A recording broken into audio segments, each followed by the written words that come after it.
Hello, my name is Teresa Clark. I am Suzanne Clark Simpson's sister. And on behalf of the Clark family, we want everyone to know that we are devastated by the loss of my sister. I am here to be a voice for my sister, and the search will continue and we will not stop until we find her. We are going to bring Suzanne home because Suzanne was an incredible mother, daughter, sister, and she was a beloved person of the San Antonio community who was born and raised in San Antonio. We are so grateful that Suzanne has a large tribe and a large family because we are determined to find her. Lastly, the Clark family would like to thank all the people who have been involved, especially Governor Abbott, the DPS, the Bexar County Police, the Almas Park Police, the Kendall County Police, the FBI, the ATF, the search and rescue people. If there's anybody I'm leaving out, forgive me, I'm not trying to leave anybody out. We're grateful for every person who has tried to help our family, who's helped our family by opening their arms and making prayers and all the things that everybody has done. In closing, all we have to say is we love Suzanne Simpson the most, and we are going to bring her home. Teresa, how does it make you feel that the chief had said that she was going to be, she may have been in the landfill, and now they've closed that area of searching? How did that make you and your family feel? Well, the thing about it is that because we have an ongoing investigation with so many people involved, I'm not really allowed to directly speak about any questions because right now the only thing that we can focus on is finding my sister and bringing her home, and that is our goal, and that's why we started the vigil here, and this is why I'm making a statement on behalf of the Clark family. How does it make you feel that Brad is uncooperative? I cannot express any feelings except for finding my sister. So I appreciate everybody coming out today. Thank you so much, and I'm sure that we'll keep you up to date as we can do so, but at this moment all we can do is be gracious, thankful, and pray to find my sister. Are you the family spokesperson? I am not the family spokesperson. But for the Clark family, are you the spokesperson? I'm speaking on behalf of the Clark family. Have you been in contact with the family as well? I cannot speak about the family. I can only speak about me and my sister, and that's the only thing I can talk about. What's your favorite memory with your sister? That my dad nicknamed her Jesus because he had a lot of clients named Jesus, and they say Jesus in Spanish is Jesus, and so my dad would always call her Jesus. So anyways, thank you so much for your time. I appreciate you guys, and Teresa, I'm sure if I ask one more question? I'm probably not going to be able to answer it, but you can try. Okay. It's okay. I know this has been a really hard time for you. What has helped you get through these past few weeks? I mean, to be honest with you, so because I was raised in the north side, but then of course I've lived in Alma Heights, and Suzanne's lived in Almas Park, and of course I love all of San Antonio, but the people that have helped me the most have been several of my friends from Clark High School. And so at the end of the day, I went to Lee, and then I had a lot of friends and a large network growing up here, and I can just really say that it's been my Clark friends that have really stepped up to the plate. How are her kids? I can only talk about Suzanne, I'm sorry. Have you talked to them at all? I mean, yeah, I have, but it's like I'm talking to them, but I can't talk about them just for the sake of their privacy. And you wrote this with her daughter, Chandler. Why was it important for her, she felt, to get her message across as well? Because it's her mother. And I think, everybody knows that one of the reasons that this is so crucial is because when a mother goes missing, they don't go missing by accident, because mothers have very set schedules of like coming home at night and making dinner, waking up and making breakfast, doing the hustle to make some money, taking the kids to their activities. So you know, when a mother goes missing of children, children need their mothers the most, and that is the reason that we've been able to get so many people involved in this situation, is because Suzanne was a beloved mother. She was an incredible person, and she just had the sweetest disposition. You know, she always aimed to please. My mom's like, she's so easy to raise. And so when you have an incredible mother that is no longer there to cook 3 meals a day and get the kids to the activities and be involved in their schoolwork, their homework, everything that has to do with them, getting their hair done or getting them dressed or whatever the situation may be, it's just very heartbreaking not for somebody not to have their mother, is basically the bottom line.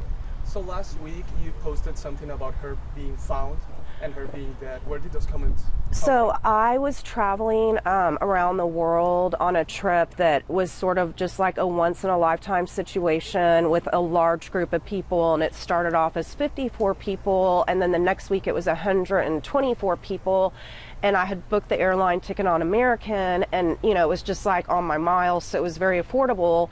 And they had set the trip up to go like Austin, Los Angeles to Doha, Middle East. Then I was in Phuket for 7 days, which was like a dream come true for me. And when I left to go on this trip, I was in deep prayer. Just, I don't know why, but for some reason when I was on this trip, I was like, God, I am praying to you. I need you to give me the best focus, the best direction, like whatever the message is, I need you to communicate it to me. And so then I flew back home, and when I was flying home, I flew through Hong Kong and then took a different airline to go across the Pacific Ocean, which I've never done. That is why it's called a trip around the world. And when I received the message from my niece, I knew immediately that my sister was gone, because I know that my sister would never go missing for 16 hours. Like, that's just inconceivable. And so then I just thought it was like this super simple, you know, cut and dry thing, that they got into an argument, they had all this information, they had found her near the house. And when you're on a plane traveling around the world, you're not privy to information. And because there was so much information, like, it was just very confusing, and I'm not a specialist in these type of things, obviously.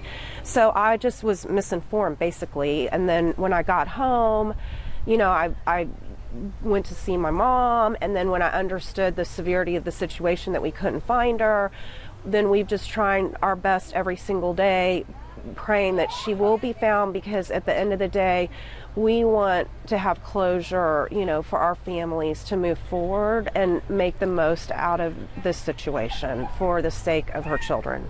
Speaking of closure, you know, we've talked about, you know, wanting to lay her to rest, how important it is to have that funeral.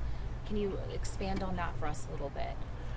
I mean, I don't really feel comfortable talking about that right now. I mean, I have visited with the family, and I do know, I mean, I have an idea of what the wishes are, but you know, until we find her, once we find her, then we will get together as a tribe to figure out, you know, the final plans. But right now we have a very large plate of details to handle, and the first detail is to find her, and then, you know, we have to figure out this and we have to figure out that, and so we have a lot of stuff to figure out. And once we just, you know, we're talking about it on a daily basis, what we want the plans to be, and respecting the wishes of our children.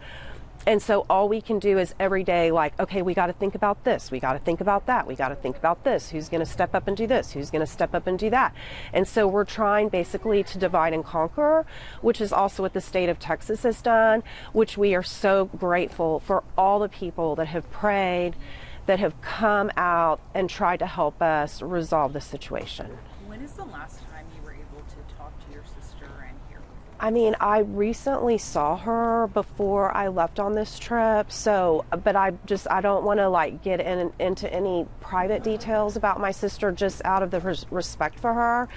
But before I went on this trip, I did see her and I did speak with her. So, Do you know about when that was? Just not about I mean, her. no, I was kind of trying to figure out when that was, and honestly, because there's just been I've been really busy this summer, and I've been trying to stay busy just in general because of, the political situation. And when I tried to go back to the timeline, I was like, well, maybe it was August, but we have so much stuff going on that I can't really specifically say when it was because I wasn't really thinking about it. It's just like a normal occurrence to be all, hey, Suze, you know what I mean? So maybe August, maybe October. I can't even tell you. I left town at the end of September, and I got back into town on Tuesday, October the 7th, which is, and then because I was like 24 hours ahead, I kind of had like a bit of a heads up on the situation by ways of her children.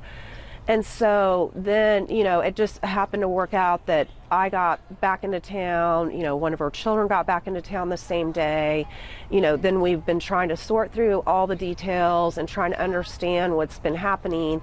And at the end of the day, a couple days ago, one of the publications had made a very specific timeline of everything. And it was very helpful because once I read the specific timeline that the press did, it kind of just solidified everything of what the situation was, because unless you look at a timeline, it's hard to know all the details of what's going on. I know you don't want to speak too much to the investigation, which we totally understand, but when it comes to getting justice for your sister, how important is that too? Honestly, I can't even talk about that because the whole situation is just really, truly heartbreaking for us. And, we have all been together since little children because San Antonio it's like a small community in a way. It's sort of like a small town in a big city. And so the only thing that we can focus on right now is every day we just pray and we just know that God's got this, because we would never expect something like this to happen. And then we just have to be patient for everything to sort of work itself out so that we can execute on the plan that best works for her children. Thank you so much, Teresa. Yeah, y'all are sweet to come out. I appreciate it.